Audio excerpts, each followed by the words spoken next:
midday, right here on GB News for To The Point. We're not afraid to talk about the topics that matter to you or the big topics that always matter. We cover absolutely everything, from the breaking political stories of the day to law and order, what's going on in the channel. We're not afraid to hold people to account. We always make sure we include your views on our show. Indeed, if you're thinking it, you can guarantee that we're saying it. So make sure you join the conversation with us 10 a.m. until midday, Monday to Thursday for To The Point on GB News.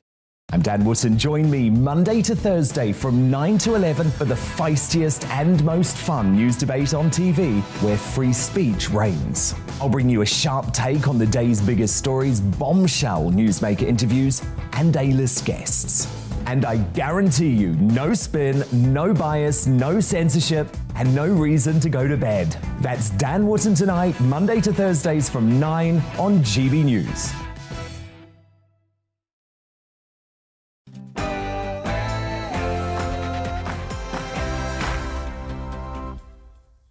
Good evening, this is Headliners. I am Simon Evans. Very shortly, my comedy guests and myself will be going through tomorrow morning's newspapers. But first, here's Tamsin with the evening news.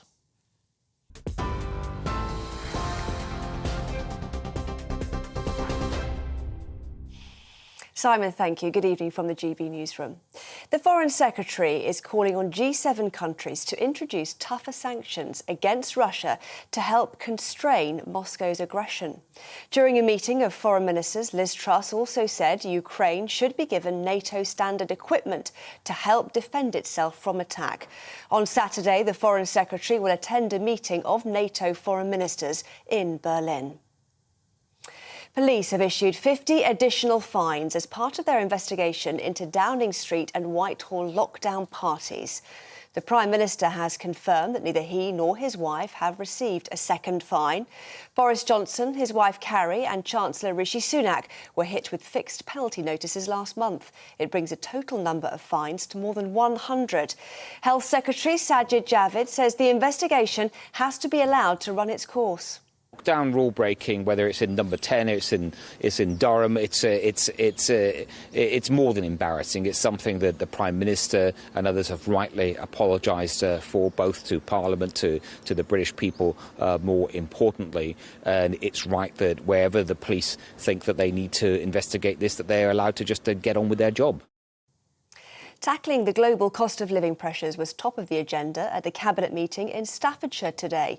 Speaking from Stoke-on-Trent, the Prime Minister said the laws announced in the Queen's speech will allow him to tackle the issues driving up prices, particularly the rising cost of energy. The crucial thing that we're doing is making sure that we steer the economy through the post-COVID aftershocks with continued high-wage, high-skill employment. Russia's foreign ministry is warning it'll be forced to retaliate with military steps if Finland joins NATO. After decades of neutrality, the Finnish Prime Minister and its president said the nation must apply for membership without delay. Sweden is also likely to follow suit. It's after the two countries signed security pacts with the UK. Moscow claims NATO is continuing its expansion to threaten Russia. Former Scottish National Party MP Natalie McGarry has been found guilty of embezzling more than £25,000. The ex-Glasgow East MP was accused of stealing from two pro-independence groups. McGarry embezzled £21,000 while Treasurer of Women for Independence and over £4,000 while Secretary of the SNP Glasgow Regional Association. Scientists have managed to grow plants in moon soil for the very first time. Using dust collected from 3 Apollo missions, researchers at the University of Florida found that cress can successfully sprout. It's considered the first step towards growing plants and producing oxygen during space missions. TV, online and DAB+ radio, this is GB News. Now it's back to Simon and Headliners.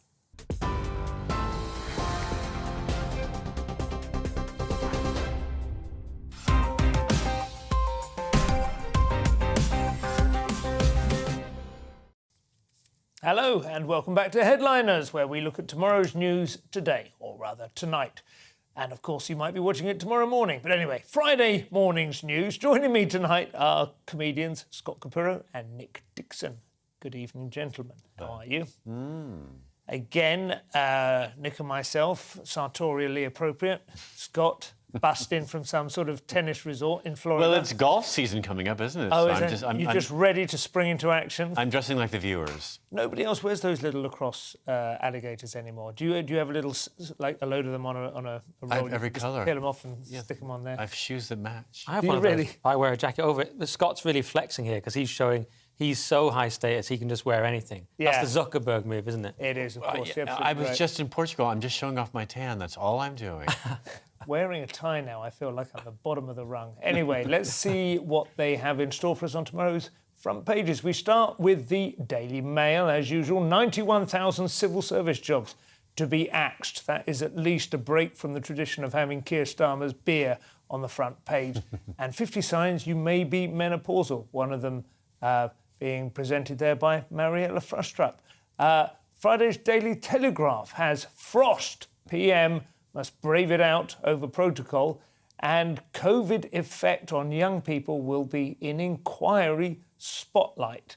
But the picture is, of course, is from Wagatha Christie, which we will be looking at later, which is really all we're interested in.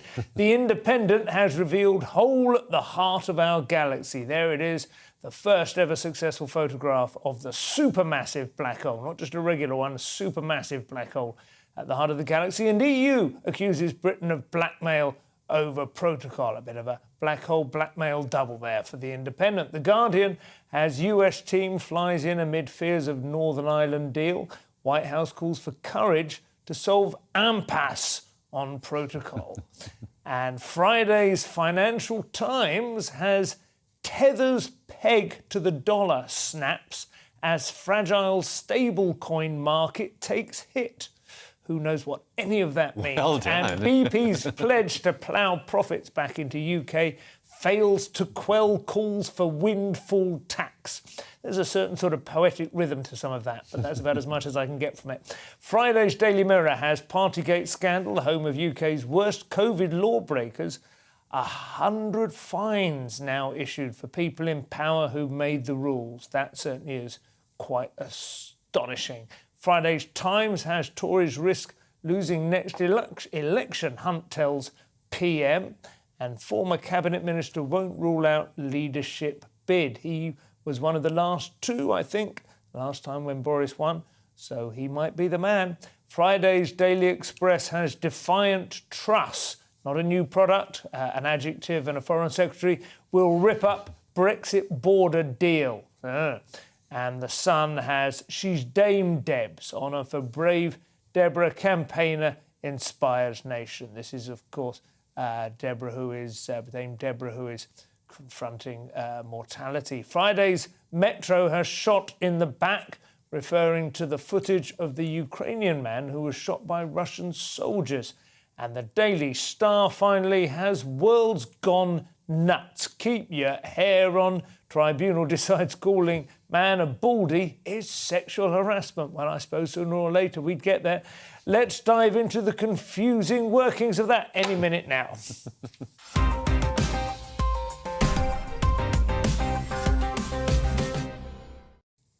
So let's start with Northern Ireland, which is back in the news again. Nick, I can't imagine it's going to set hearts racing, but we need to get through it before we can get on to Wagatha Christie. Yeah, it's about the third time I've covered this. I seem to be turning into the Ireland expert, but it's grinding on. I mean, so that now the EU says Liz Truss has spurned its offers on the Northern Ireland Protocol. That's in the Times. So essentially, the DUP won't do anything until this protocol has been sorted, but Liz Truss is blaming the EU, saying they're causing unacceptable disruption to trade. They're blaming her, saying she's not taking the opportunity to explore fully the flexibilities the Commission has presented, which is the EU way of saying F off, basically. And so it's stalled. And now, of course, the Biden administration has weighed in. If you weren't sure which side to be on, just pick the opposite one to them, always works for me. And they've criticised the UK for its threats to unilaterally override the deal, which, of course, Truss is saying she's going to have to do. And apparently Biden's even on the verge of appointing a special US envoy to Northern Ireland, so that will be fun. So that's essentially where we're up to with that story. Biden is pro-Ireland, of course, he has a lot of loyalty, but I believe there is a little bit of back channel opening up between Biden and the EU as well. I think there is possibly a little bit more balance. The White House is in a difficult position because it's always been pro-Ireland, pro republic of. Yeah. And it's always wanted to see that island unionize. Yes. As it were. And I think Unionised is not quite the word, but I know what you mean. Yes, unite. Yeah. But I think also he sees a chance for himself to step in and make a name for himself in something he thinks he can win. Biden.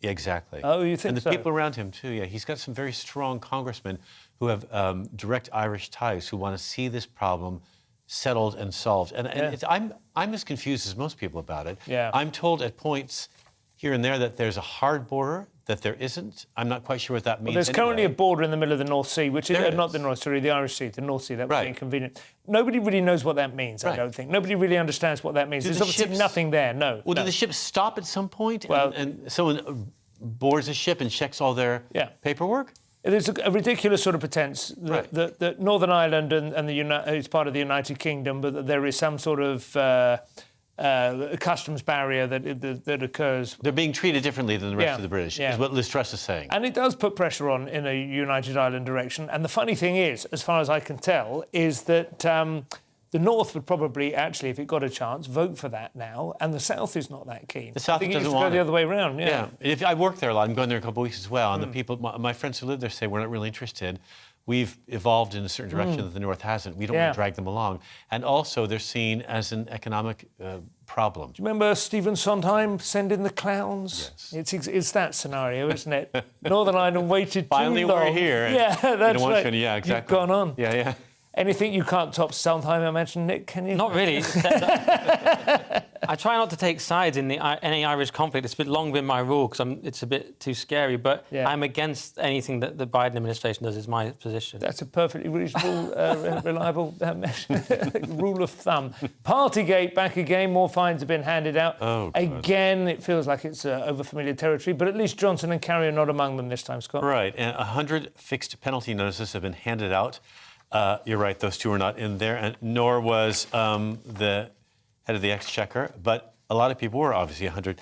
And it seems as though Boris is the boss of all those people, and it seems as though he should be held as responsible as they are for their mistakes and their misbehaviour. Well, he's been held to a degree of culpability, hasn't he? I think he's been put over the coals. Nobody seems to feel that it's quite fair. I mean, I say a curse on all their houses, you know, but at the same time, I'm extraordinarily bored of it. Yeah, you know, there was an opportunity at one point possibly to bring him down. It didn't work. It's obviously a political calculation. I'm assuming the island will bring him down if they do unite. Oh, because then he'll have to rerun. And the Queen will die and we'll lose Scotland, you know. That will be... it will be... That could all easily happen on his watch. I think she's kind of dead already. But anyway, that might happen too. But I think you're right, I think this scandal as it... I've just realised I've committed a capital offence. You have, I have encompassed the Queen's death, which you're not allowed... I think you're still not allowed to do that. I may have to resign on air.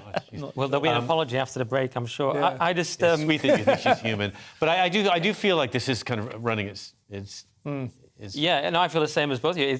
We're now at the level of stories about people not getting fined. Exactly. That's how bad it's got. It's like the following people did not get fined and we're not at a party. Yeah. And I'm so over it. Unless Starmer resigns, which would be Bants, unless that happens... It would be hilariously... I mean, it would be a big political call, but obviously you can see how it could work. He could bring him down with him, couldn't he? Yeah, that would of course, be the intention. be a chance for him to have a party. It's the Queen's sacrifice. But if it doesn't work and Boris just stays, then it looks even more hilarious. Yeah.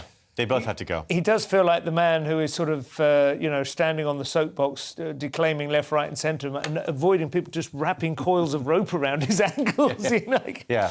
Oh, well, he's a very trusting soul. Moving on to tomorrow's Guardian, Sadiq Khan seems to be overstepping his power, to my mind here, Nick.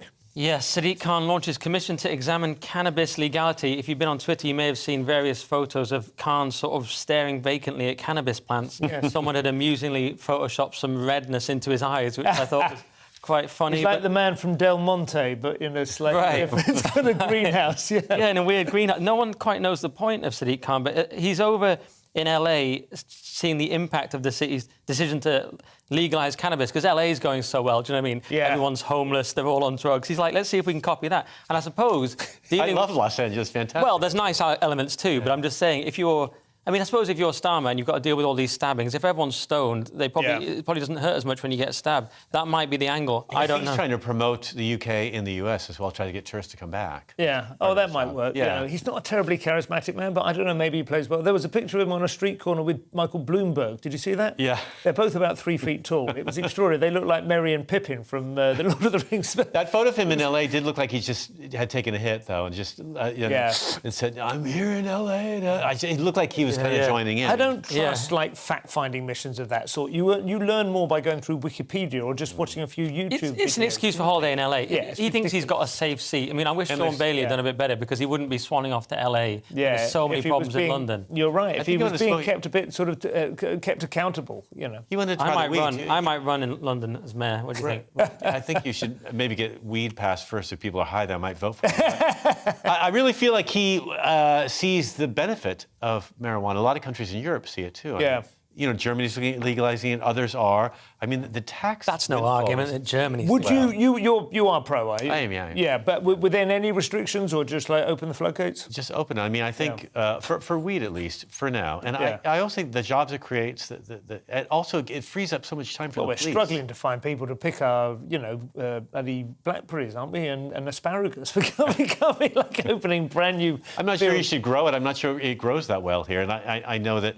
there are climates that benefit better from it, but I think the distribution of it is just a great business. I think in this country, I could be wrong, but I feel like we have a slightly better model than they do in America. In America, they had the war on drugs for so long, and they had absurd levels of incarceration and so on, and it was just totally out of control. And then they've kind of swung the other way and gone, actually, you can all smoke as much as you want and also live in a tent in one of our loveliest parks, and we will pay you some... Do you know what I mean? It's just swung into this way. Whereas in this country, it's sort of understood that as long as you earn about 30k a year plus and you hold your job down, you can smoke what you want at home. Well, it's not just at home, is it? If you walk around London streets, everyone's smoking it anyway. And you get partly high just walking around London. But that's no reason to legalise it. No, I agree say Peter Hitchens is at home screaming at the TV because it is a dangerous drug. It does affect people. Well, it has definitely become more psychotic than it used to be, hasn't it? We all remember when it was a bit of crumbly oxide. I can't get out of bed now. It's insane. We smoked some weed in Tahoe with my husband. I couldn't walk. It was so... And some people, I see them smoking it 3 or 4 times a day. It's amazing. Yeah. And it does... I don't know about... the psychotic episodes are one thing, schizophrenia, whatever. I'm not an expert on that. But I can absolutely say, without any doubt at all, it is demotivating. Yeah. It dampens your urge to get ahead. And it makes you play video games. Our biggest problems are the chronic ones, which we never discuss on this programme, things like productivity, which hasn't gone up in 20 years. But is it any more of a downer than alcohol, alcohol's legal. Oh, it's a much more of a dampener on the economy. I think alcohol, we used to drink during the days that the empire was built on alcohol. We developed things like port and India Pale Ale in order to support the colonial project. Simon's right, we've got a story later about people going to Ibiza spontaneously because they were drunk. You wouldn't do that if you were smoking weed. No, absolutely. There's a big difference. You'd save your Friday's Telegraph has some very lively scenes from a North East Conservative club, Scott. This is where your Strimmer inquiry came in earlier. There's a blood-soaked death match wrestling event at the Conservative Club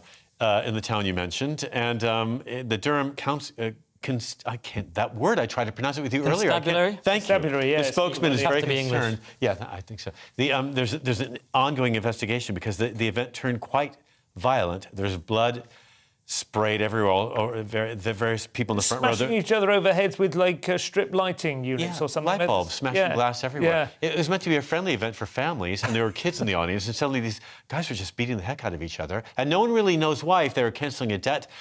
This is kind of what happens when you make guns illegal. People start beating each other up with light bulbs and garden tools. Yeah. So there's Strimmer attack is quite... I mean, on the one hand, it sounds sort of ridiculous and clown-like. On the other hand, it does sound quite nasty. Yeah, it's like a nasty whippy thing. Someone's finger off with that.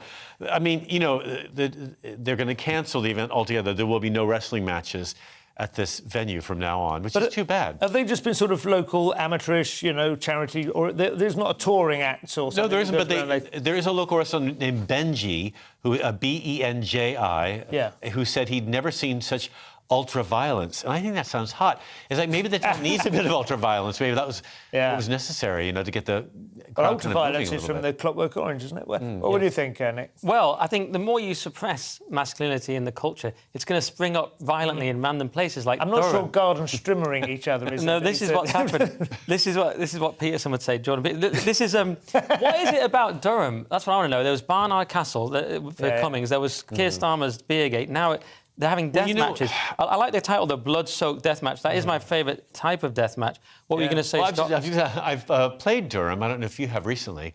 Was it blood-soaked? The Gala Theatre? Yeah, something like Very that. nice It got almost blood-soaked. A lot of the men my age are not working. They're at home while their wives are working. Their jobs are all discontinued. They have not much to do. One of those people you see them walking around, the women with huge bundles of sticks on their backs while the men are drinking Slivovitz. Exactly, they're expressing themselves, I think. I used to live in Newcastle near Durham. I do think not having that much to do is a key part of this. You're like, what should we do, lads? Let's smash each other up with the lights and a garden strimmer. It's got the most beautiful cathedral in the world, though. It does. So it's resting on its the world, but in Britain it goes that after. I'm a fan of a few others. But yes, it is quite It's very tragic. Picturesque and also perhaps a little bit... And it would have been funny if Keir Starmer was pictured in the crowd with a beer. But if you've been there, Strimmer. all the students run for their Strimmergate, accommodation on the weekends. They do, because the crowds can get quite violent there. Right, OK. So this is not unusual, I don't think. No, OK.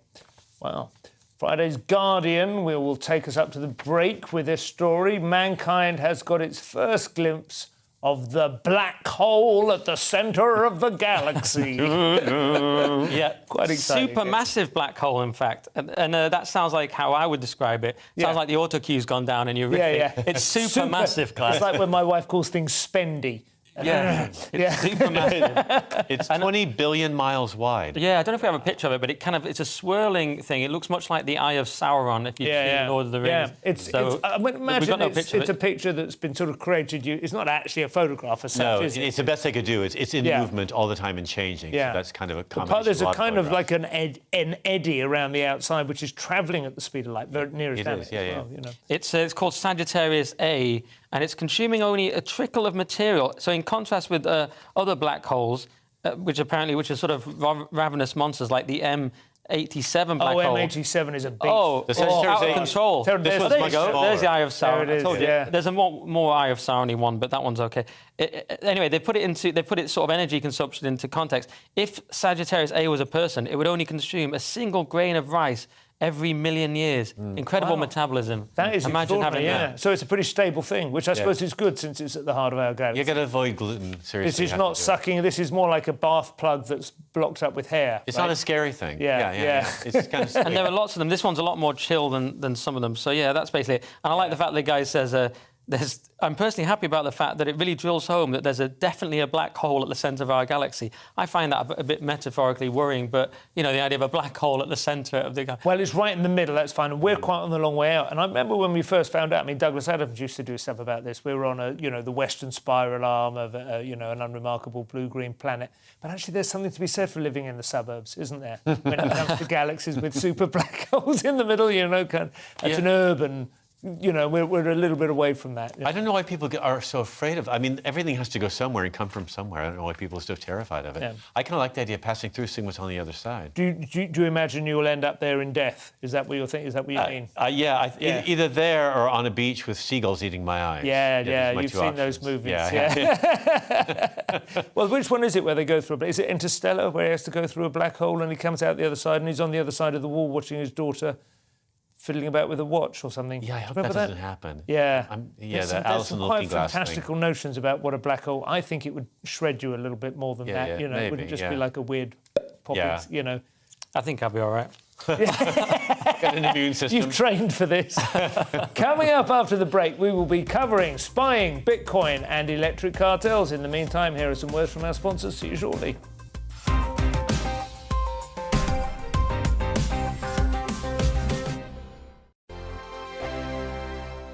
Hello, I'm Michelle Dewberry, and you can join me every weekday 6 till 7 on Jubes and Kerr. Me and my panel will get stuck right into the day's events, and I can tell you, in fact, I can warn you, expect some robust debates, some strong opinions and perspectives from both sides of the fence. It's about you at home as well. I love to read out all of your comments, or at least as many as I can. So join me, Michelle Dewberry, Monday to Friday, 6 till 7 on Jubes and Kerr. On radio, they call it the drive time slot, 4 p.m. until 6 p.m.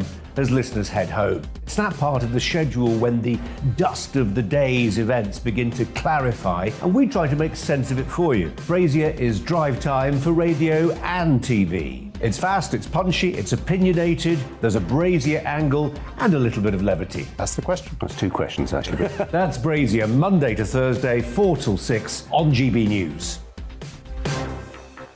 Hello, I'm Patrick Christie's. And I'm Mercy Moroki. Make sure that you join us Monday to Thursday, 10 a.m. until midday, right here on GB News for To The Point. We're not afraid to talk about the topics that matter to you, or the big topics that always matter. We cover absolutely everything, from the breaking political stories of the day to law and order, what's going on in the channel. We're not afraid to hold people to account. We always make sure we include your views on our show. Indeed, if you're thinking it, you can guarantee that we're saying it. So make sure you join the conversation with us, 10 a.m. until midday, Monday to Thursday, for To The Point on GB News. I'm Dan Wootton. Join me Monday to Thursday from 9 to 11 for the feistiest and most fun news debate on TV, where free speech reigns. I'll bring you a sharp take on the day's biggest stories, bombshell newsmaker interviews, and A-list guests. And I guarantee you, no spin, no bias, no censorship, and no reason to go to bed. That's Dan Wootton tonight, Monday to Thursdays from 9 on GB News.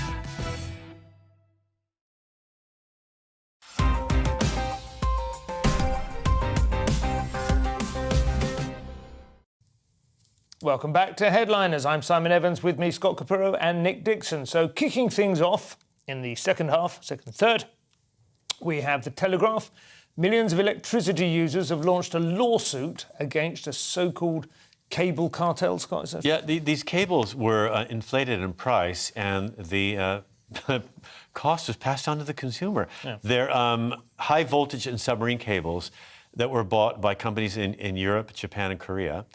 And the cables were part of a cartel that were trying to get as much money as they could, obviously. Yeah. And the prices were inflated between 1999 and 2009. And now customers that paid high price for their cable at that time want some cash. So have they realised spontaneously that they were getting ripped off? Has this sort of become a network of people sharing information? Well, I think people saw that the National Grid and Scottish Power had struck settlement deals with a company in Italy that had been accused of overcharging them millions of pounds. And when that happened, consumers themselves started to research it and found out that they themselves had paid for those cables. It might be like one of these things where lawyers spot a trend, there's been a precedent set, and suddenly, a bit like when people sued all the banks that missold the mortgage PPP. They might have approached the customers themselves and said, look what happened to you. What do you want to get out of this? So, OK, well, we'll keep an eye on that as it develops. Friday's Telegraph again, and Bitcoin is in trouble. Nick? Yes, Bitcoin panic sinks cryptocurrency to below half its peak value. So Bitcoin fell 10% in 24 hours to $26,401. Its record high was $68,991 in November. I mean, I bought in about 5K. But see, 20 is not even that low for Bitcoin. You know, it seems low now, but it's not low in that context. I remember the beginning of the lockdown and all that business, about March of 2020, I was vaguely aware Bitcoin was still around 5,000 or 6,000. Yeah, that was a good time. A good time to get it. It's not the best time because it's not the ultra-rich time, but it was still okay. Yeah. But people are worried it'll go below 20,000. That's just like a psychological level that people don't like to go below. And it's the big question of Bitcoin. You know, is it a store of value or a bubble? You know, in the short term, it's basically behaving like a tech stock. So it's gone down because all the tech stocks are down. Everything's generally down. But the argument the Bitcoin people will say is, in the long term, you still want it because if cash is worth less and less, fiat currency, which it is, and if things like bonds are derivatives of currency, obviously, and if if anything, even things that produce cash flow are in question if cash is not with any, if fiat currency is not with anything. So they say you still want the Bitcoin because it's a limited thing, it's a digital real estate and so on. So I think the argument remains. I think long term people are still going to want to hold Bitcoin, and it's just a short. Have you seen the word they use is hodl? Hodl, of course, yeah. Hodl, which was initially a typo by somebody saying hodl, and they meant to say hold, and they got it wrong. And so they retro. That's also one of the daughters, I think, in Fiddler on the Roof. That turned right. Yeah. Well, they retro. I don't know whether this one fits, but they retrofitted "Hold On for Dear Life." That's what hodl is. Right. When you see that, but I think the thing about Bitcoin is that over the years I've been aware of it, and I wish I bought in when I was first aware of it. You know, literally at cents. But it's encountered various challenges, some of them more serious than others. For instance, I think at one point the Chinese government banned it, or they said there was going to be a crackdown, or the talk was it was only really used by people for money laundering and selling drugs on the Silk Road and so on. And every single time it takes a hit, sometimes it takes quite a significant hit, but it has always come back up and it has always achieved greater highs. I mean, I remember when its first massive run, you know, that everyone was really excited, it was about 4 years ago, and it reached about £18,000. Around Christmas time, that was about 4 years ago, and then it slunk back down again, and it went back down to about 3, and everyone, well, that was fun, but it's over. 2 years later, it's up to 50,000, 60,000, and then it drifts back down. What's happened in the short term? People with like interest rates going up, people have moved instinctively to sort of save for assets that they think are safe. But in the long term, you still got this question: what else can you invest in that's any more stable? The only thing I should add here, just for this story, is that the so-called stable coins have also gone down, and they're tethered to fiat currency. But again, that won't really worry the hardcore Bitcoiners, because they'll be like, yeah, of course they've gone down because fiat sucks and everything. It's a bit like modern art, and you think modern art is a ridiculous bubble. You know, the prices that people pay for Andy Warhol paintings and this sort of thing. But it has never gone away. It never, there are peaks and troughs, but even at times of recession, when you think money is just being sucked out, people are cashing in their loans. Some of these things just continue to, I still wish I had more. I would be holding it. I bought a purely token amount, but so I don't have to worry about it. But I still hold, I would say. What do I know? Give me financial advice on the TV. No, I would always, absolutely. And you just ignore it and wait for it to come back again. It will go around, I buy Depression-era pottery. Oh, that's But it's all I'm allowed as a gay man. Didn't Elon Musk make a comment about some cryptocurrency and then it lost its value? The Doge coin, Doge to the moon. Right. Yeah. And that lost But he its value. invented that currency for a laugh anyway. Right. I don't think he invented currency, but he identified it. He promoted it a lot. And then Well, he's the only person who can move the dial since Trump was taken off. But I think it's that kind of thing that upsets people about this sort of currency. Yeah. Is that how quickly it can devalue him just by one remark. Yeah. I think what you have to do if you invest in crypto, whether it's Bitcoin or one of the small ones, is accept that it's hugely volatile. But if you're willing to sell at 10% profit, that's still better than you'll do in most investments, and it's very unlikely that you will have bought at the absolute top. Just watch it go up and down like a roller coaster, and at some point go, right, that'll do, I'm out. And, you're fine. Is spying ethical, or is it only something the Russians do? Well, everyone spies. I think we found that out during Obama's campaign when he admitted that a lot of his progress initially was done by people he'd hired to pass information on about him.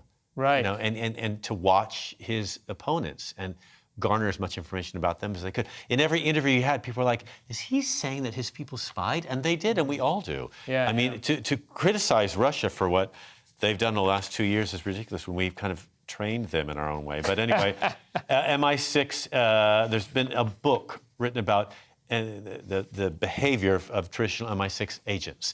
And the question in the book basically is it moral what we do? Is spying in terms of protection and safety and security, is it a moral issue, or is it purely one that's political and social and we shouldn't really question it because everyone does it? Wow. Yeah. Does that need discussing? Well, I think people are asking, are we safe? How safe are we? Right. And I didn't think they're talking about the quality of the job of MI6. I think everyone agrees. If you've seen, there's a show on Apple TV right now, excellent about MI5. But if you've seen the work that they do, I think we all agree that they do some pretty important stuff. But people are wondering how safe are we? I mean, they're looking at what's happening in Eastern Europe right now. about the tank. You know, he's threatening to roll the tanks into Finland currently. People are wondering, does NATO save us? Does spying help? Are we making things better or worse? Are we making people more suspicious of one another? We're spied on all the time by cameras that are facing us right now. Exactly. I'm not sure where you can draw the line. What do you think, Nick? No, I was just going to add that I like the idea that Britain are the most fair of the spy world. Sort of like we don't dive at football, do you know what I mean? Yeah. We just got higher standards. So this person who's written the book, Cécile Fabre, claims that there was pretty good evidence that Britain would make morally justified use of the information that they received, whereas there was no such evidence that Soviet authorities would do the same. As you were joking about in your intro, there is actually a claim about that. Yeah. And then MI6 have claimed that actually that's simplistic and doesn't take into account the world of realpolitik. So, I don't know, I like the idea that we're the fair spies. I suspect we are. I think you think that because you live here, but I think if you were a country looking in and who'd suffered by some of Britain's actions in the past, you might feel differently. I think spying also may not have a respect for the sort of borders that we have. Well, and I think that spies actually see cultures as in conflict. Are you talking about so this is the ethics of whether or not it's okay for us to try and discover the military ambitions of essentially a long-term enemy. It would be nice, that we're I not think, actually at war with. Well, some of what the book says is rather than, sorry, just to clarify, rather than the ethics of perhaps seducing and even marrying a woman who you feel might be a useful asset. So it's the ethics of actually destroying a single human life. Or do you see what I mean? Is that? I think so. I think people wonder, you know, what is the point of any of it if we can't stop a war from happening in our own backyard? Yeah. And also, I think a lot of people would like to, especially because of what's going on around us right now, and because people are so entrenched in the internet, which I know is neither good or bad, but I think people are hoping that we can start celebrating our differences instead of seeing those as things that separate us. And I think people think that the sort of surreptitious behavior that spies are infamous for, it pulls us apart instead of brings us together. Just to briefly answer the charge of being biased to Britain, I fully admit that. We're on GB News, it's in the name. Yeah. And also, I'm glad, though, that you admitted that Obama spied, because some people wouldn't admit that. And Trump said it, proved to be right, like everything Trump said. Absolutely true. Moving on to Friday's Times. Sexism is worse now than it has ever been. Do you believe that, Nick? I don't. I definitely suffer don't. from it as much as I... As much as you'd like. As I get older. Actually, I suffer from it way more, so it is going up for me. But sexist abuse much worse now, says Aviva chief Amanda Blank. So, and the idea is that now she says that I'd like to tell you things have got better in recent years, but it's fair to say that it's actually increased. The more senior the role I have taken, key phrase, the more overt the unacceptable behaviour. So to me, it sounds as if not as if that we're more sexist than the 70s or the 50s or. You know, people are more sexist as she's become chief executive officer or something. Right, yeah. Right. She's gone up there. She's coming up against competitive psychopaths the further up the chain she goes, and they're just saying anything to put her off guard. That seems far more likely to me. But I'm not denying her lived experience, even though I sort of am. No, you're absolutely right, though, and that is interesting, isn't it? I mean, the fact that you call them psychopaths. I mean, that is that's a recognised phenomenon. Are they isn't it? psychopaths or sociopaths? Because psychopaths like to kill people in front of people. Sociopaths. No, if you read this brilliant John Monson book, The Psychopath Test, there is some suggestion. It's not proven that they do better in these corporate environments. They made a movie called, I think it was called The Corporation, which essentially made the case that corporations themselves, which are essentially a legal fiction that a company is a person, are psychopaths. They have to be psychopaths. They are, by definition, a legal requirement. They have to only consider the benefit of the shareholders. Their moral universe is so exactly the same as that of a psychopath. They double down on their errors. They always do. And that is a psychopath. I mean, I'm in a business that's been accused of sexism all the time, you know, hospitality and showbiz. Yeah. And I was at a club the other night, and I heard the club owner and a comedian discussing women and all the advantages of being a comic and something that had happened in Australia and how lucky he was. The story was it was just disgusting. And I thought, you know, it wasn't even funny, the story, unfortunately. It's just bragging. And I thought, if I was a woman, I'd feel completely out of place here. Yeah. Not that that's sexist necessarily. But maybe they wouldn't have told that story then. I think, It's generally acknowledged that women's stories are vastly filthier and more candid in those circumstances. They can be, but I think that they withhold a bit more in certain public situations like that. Well, listen, it's not saying it's acceptable that Amanda Blank is subject to this stuff, but I think you're right, Nick. It probably reflects not so much a change in the culture as her own ascension through the ranks. I'm surprised how thin-skinned she is by saying this. I'm surprised that she isn't accustomed to it. It just seems it's more in the name, likely Amanda Blanc. She's yeah, I'm not. She's like I don't know for sure, Feel. obviously, but just given everything we know about the culture, it just seems unlikely, doesn't it? Yeah. It seems more likely to be what I said. Anyway, she's doing okay. She's the head of one of the countries, or indeed the world's largest insurance. She's probably a reptile herself. She's probably planted this story in order to undermine a long-standing enemy. Oh, God, perfect strategy. Friday's Daily Express now giving us a daily dose of real-life action heroes. Well, Scott. it's such a great story. This guy was on a small 2-engine plane, the ones I love that my husband won't get on. Oh, yeah. And he somehow found out how to use the radio, and he called and said, "Look, I'm on a plane." The pilot? Thank you. Yeah. I sound like the pilot Constabulary? himself. The Good job pilot's it wasn't passed you out. on the plane. He's become The incapacitated. man in the hat. But They're going to let me fly a plane. He's become incapacitated. I don't know how to fly a plane. What did he do? Look, he's passed out or something? He had a stroke? He did. They haven't. I've read all the stories. They haven't mentioned the guy's name for one thing. He remains anonymous. The guy who landed the plane. No, I know the guy's name, but I do know the guy's name. You found it. What'd you Darren Harrison. Darren. I checked because I wanted to check it was definitely a man because I had a point about it. But I couldn't go on. find it, But I haven't had to find out why the pilot. Yeah, I couldn't find out. He's flying from incapacitated. the Bahamas into Florida yesterday. Of course, it's Florida. Yeah, of course. Florida man. It's always Florida. Yeah, that or Texas. And he landed the plane, and the man the traffic controller, said it was a landing. He gave the landing 10 out of 10. Wow, that's amazing. I mean, I would have been It's amazing. Yeah. What I love, we did a story a while ago on this show where men were shown a deliberately useless flight simulator video where they learnt nothing. Then they were quizzed on whether they think they could fly a plane off the back of it. And most of the men said, yeah, I reckon I could do that. Yeah. Whereas the women said they probably couldn't. This proves that we were right all along. We can do it. Darren Harrison can do it. He can just, no previous It's experience. a very small plane. And the traffic controller said he didn't know what kind of Cessna it was. He'd never seen that kind before. So he was really very helpful, but he did his best. Wow. The whole situation was just... If you listen to the audio, with fear. which I have, he says, I've got a serious situation. The pilot's incoherent. I've got no idea how to fly a plane. He's so calm. I'm thinking, is it because Florida's just mental, or are they just so chill from the weather? Or has he just strangled the pilot? In fact, is he he's a so chill because psychopath? he's a psychopath. Or is No, he's weed a legend. legal in the Bahamas? Maybe he's high. I mean, see, another benefit of weed, right? It's You can fly Florida, a so the plane. pilot was probably drunk. But this guy's a total legend. Yeah. Well, I imagine he'll be drinking out on that for some time. They'll to name a come. bridge after There'll be him. a That movie. is the end of part 2, gentlemen. Don't go anywhere. Folks at home, coming up, we have bald men experiencing real sexism, angry receptionists, and brown bananas. Eee. Stay tuned. We'll see you in a couple of minutes.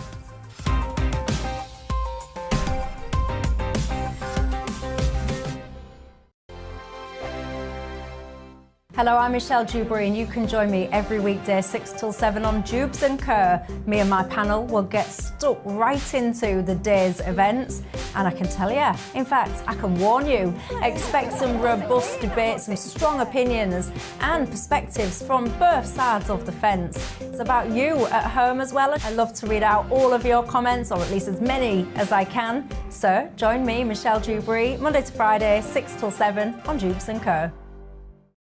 On radio, they call it the drive time slot, 4 p.m. until 6 p.m. as listeners head home. It's that part of the schedule when the dust of the day's events begin to clarify, and we try to make sense of it for you. Brazier is drive time for radio and TV. It's fast, it's punchy, it's opinionated, there's a Brazier angle and a little bit of levity. That's the question. That's 2 questions, actually. That's Brazier, Monday to Thursday, 4 till 6 on GB News. Hello, I'm Patrick Christie's. And I'm Mercy Moroki. Make sure that you join us Monday to Thursday, 10 a.m. until midday, right here on GB News for To The Point.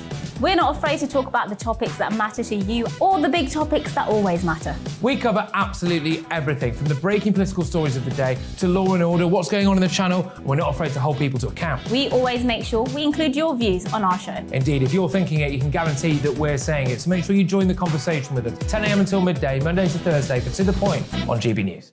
I'm Dan Wootton. Join me Monday to Thursday from 9 to 11 for the feistiest and most fun news debate on TV, where free speech reigns. I'll bring you a sharp take on the day's biggest stories, bombshell newsmaker interviews, and A-list guests. And I guarantee you, no spin, no bias, no censorship, and no reason to go to bed. That's Dan Wootton Tonight, Monday to Thursdays from 9 on GB News.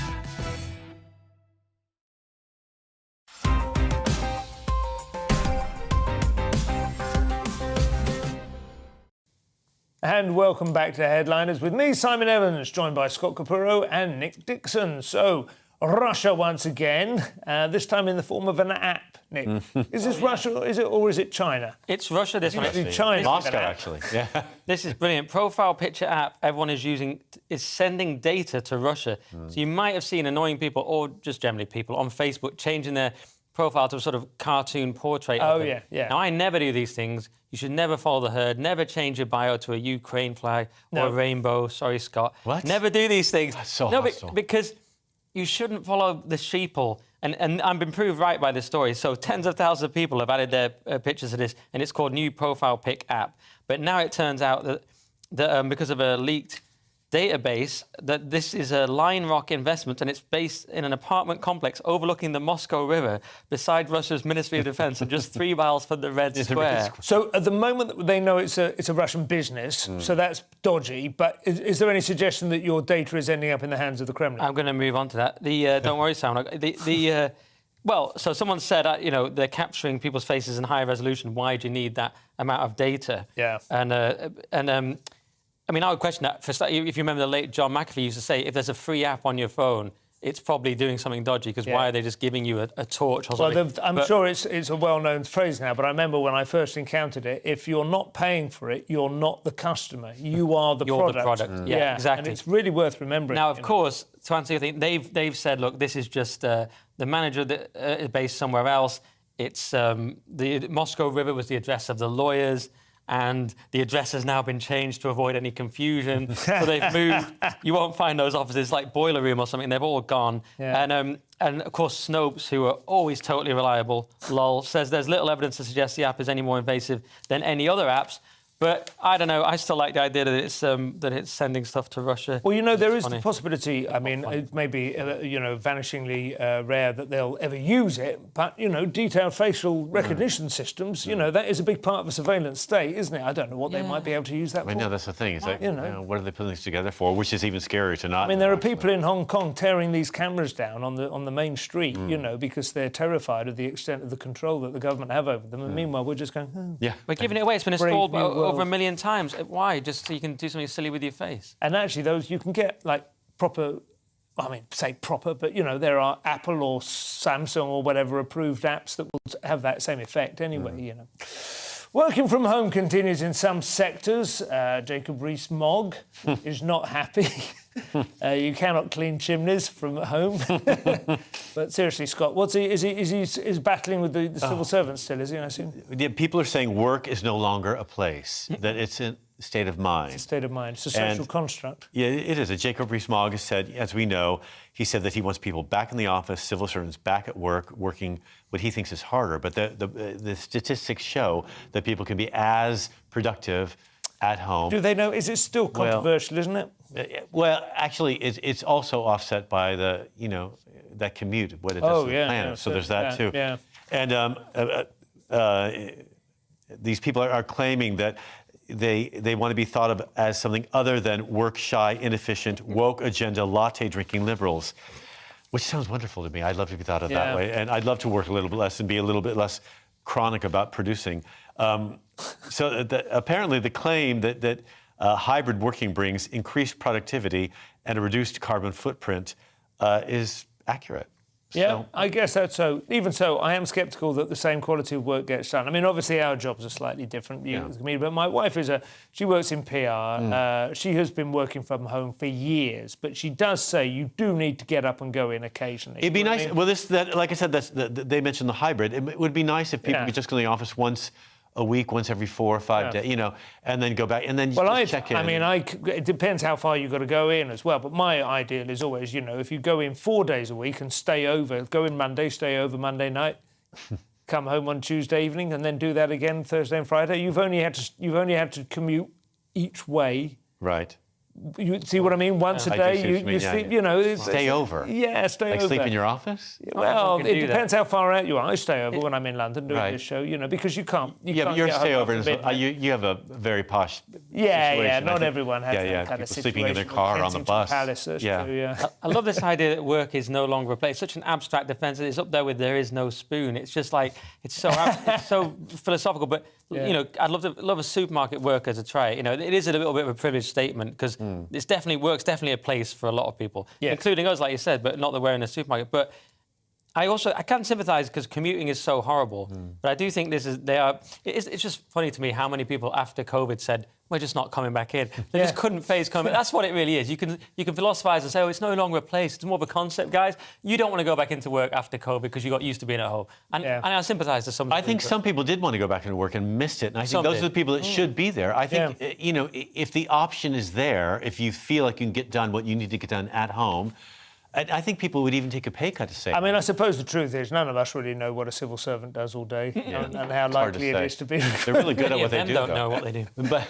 maybe they could work in the middle of a supermarket, Nick. This is another idea which is a great idea. Now. Yeah. You know, also a lot of IT people, I think, the reason the job appeals to them is because they're on their own. So leave them on their own. Yeah, that's true. Sociopaths. Yeah, exactly. Yeah. So this is I said this was a good idea. I mean the opposite. It's remote workers bag a desk at their local supermarket in the time. So IWG is converting excess space at Tesco for use by office workers. And this is a revolutionary new thing from their CEO, Mark Dixon, who's the offspring of me and Mark Dolan, takes my surname, Obs. So he's come up with this idea.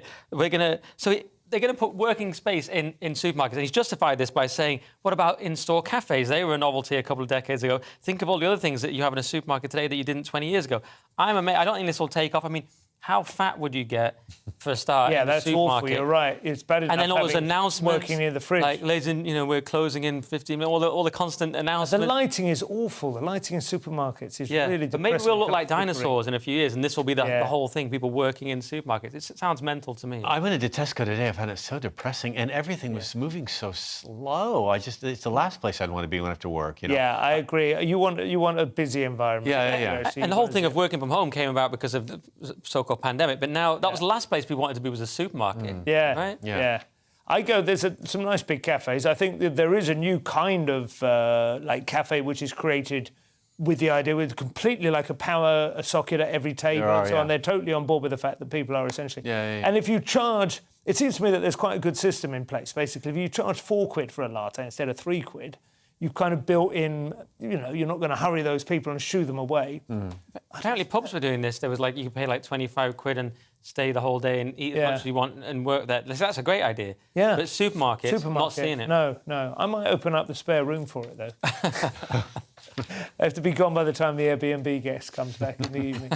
Tomorrow's Mirror has what seems to be the train journey from hell, Scott. Well, people were frustrated as passengers on a trip from Manchester Piccadilly to Liverpool when the train just stopped and all the electricity went out and there were no announcements made.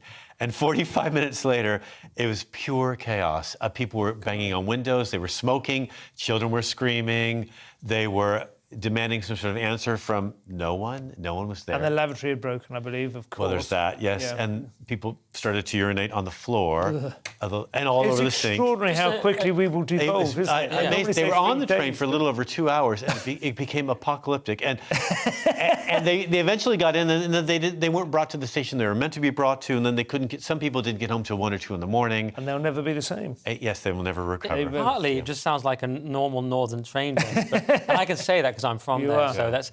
But I do agree with you. It's terrifying how quickly we descend without the immediate. It turned into a J.G. Ballard novel immediately. And my favourite one, sorry, Scott, is that smoking came back. There were passengers smoking. We're bringing back smoking. It's been 45 minutes. I need to think. I like the lights out with smoke and kids screaming, but also it did say too that people were. The one thing the guy said was it became a complete mess, a disaster, and people were already. It was 9:30 at night. People were drunk already. Yeah. At 9:30, completely hammered. Well, that's the problem. If you start that situation already, having had a couple, you've got a bag with you, then you'll have a few more, and then that will get worse. Exactly. Yeah, they had booze with them, and it's quite an interesting social experiment, though. I wouldn't be surprised if they try a few more of those. On to tomorrow's Guardian, we have another prison love story. Nick, this is actually rather revolting. It's horrendous. Levi Belfield, prisoners minister to review serial killer's appalling request to marry. There it is. So this is the killer of Millie Dowler and others, and it's horrific. But he's managed to request to marry, and now they're debating whether it's actually going to go ahead. It hasn't gone. A woman or a man? He's marrying a woman. I couldn't find anything about her in the piece, but The Sun had referred to her as besotted blonde visitor, and she was blurred out, but she seemed to be a woman. You can't assume these days. But there are some people who have some strange kind of attraction to you see it with Ted Bundy, you see it with Richard Ramirez, all these serial killer ones. This guy is particularly gross. I'm amazed that, well, all serial killers are pretty bad, but I'm amazed that... Anyway, as someone says here, the former Justice Secretary, Robert Buckland, Millie never got to see her wedding day. It cannot be right that he gets to have this. People will be rightly shocked. And that he's able to form a relationship of this kind, absolutely. Broken wing. Yeah. I wrote to Eric Menendez for quite some time. The Menendez brothers killed both their parents in Los Angeles. Oh, okay. And Eric, the younger of the two, and I communicated for a while. Did you? I just wanted to know what was going on in his head. And he wrote back. Right. Quite sweet, actually. He's married now. That actually hurt my feelings. But she had time. She moved closer. She was really focused, much more than I was. Yeah, you were just playing. She ended our communication, actually. I would castrate Belfield. That's my view about violent sex offenders and murderers. Yeah, I wouldn't reinstate the death penalty, but I would quite happily. I would perform chemical castration. What's your rationale behind that? Because I think very often the testosterone is the root of the evil anyway. Is that in his case the fact? Well, I don't know, but I'd be quite happy. Might be worth finding out first. I'd go for the death penalty. The older I get, the more death penalty I get. But the only problem... I'm not morally two things that stop me. Two things that stop me. One, giving the state that much power, and I'm not a fan of the state. And two, they make mistakes, so that's pretty bad. You make one mistake, it ruins the whole thing. Scientists have finally done the impossible. They've stopped our bananas going brown, Scott. We can all relax. All we have to do... Well, I don't know about relaxing. You have to suffocate the banana to make it not grow brown. If you're willing to kill a banana in a way... It's already dead, I guess, anyway. But when you apparently bananas, the reason fruit turns brown or rots is because oxygen comes in contact with it. So people think putting it in your fridge is going to help. Yeah. It doesn't help really at all.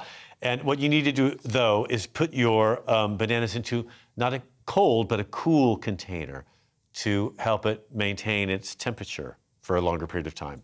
So it isn't really science, is it? It's just something we could have known for ages. Yeah. My wife, I think, only buys bananas waiting for them to go off so she can make banana bread. And she goes, I used up those rotten bananas. I'm like, don't buy bananas. Nobody eats the bananas. And then you make them into banana bread. Do you eat the bread, though? Yeah, well, I mean, it's very tasty, but it's not good for you, is it? Well, I make it all the time. Is it bad for you? I had no idea. Well, I get fat, that's all. I don't care about this. I just want to do the bald guy before we... OK. Bald men have it tough, but we are now protected with sex harassment laws. Nick, go on. Yeah. So this is a bald man.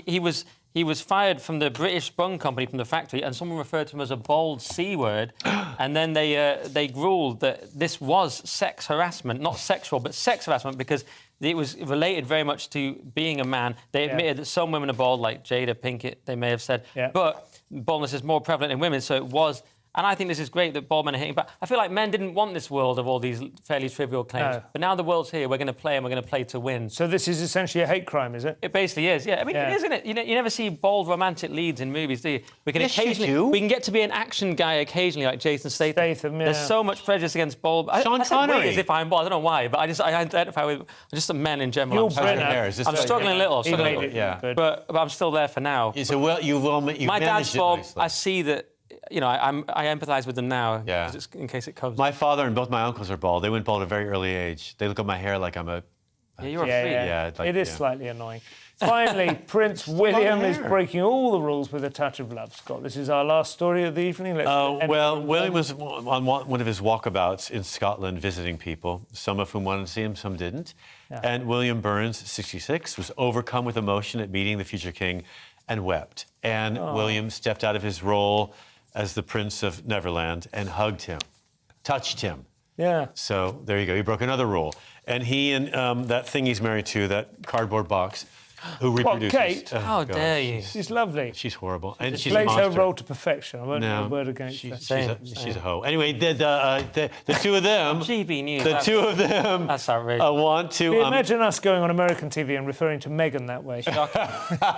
Even though... Well, I won't say the two of them want to change their names to whoever they are. They want to be called their names instead of Scum 1 and Scum 2. They want to be called Bill. Sounds like a nice story. 10 seconds. Sounds like a nice story, but it shouldn't be allowed, because once you start hugging people all over the place, soon, you know, you've married someone from a mediocre legal job, your hair's falling out. and you're talking about white privilege, and it's all over. It's over. That's all we have time for. Thank you to my guests, Nick, Scott. You've been an absolute pleasure and an absolute font of wisdom. Don't forget to tune in tomorrow for more headlines with Mark Dolan. I've been Simon Evans. Thank you very much. See you next week.